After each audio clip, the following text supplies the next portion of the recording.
திண்டுக்கல் மாவட்டத்தின் ஆன்மீக சுற்றுலா தலம்தான் மாரம்பாடி புனித பெரிய அந்தோணியார் திருத்தலம்.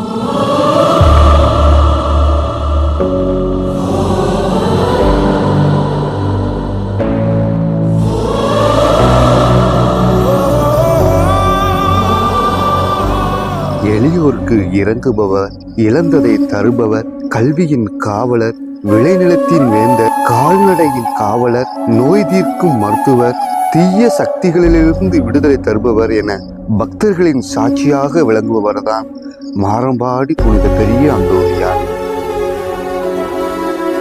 வருடந்தோறும் ஜனவரி 16, 17, 18 ஆகிய தேதிகளில் திருவிழா சீரும் சிறப்புமாக நடைபெறுகிறது. அனைவரும் வாரி புனித பெரிய அந்தோணியாரின் அருளாசி பெற்று செல்வேன்.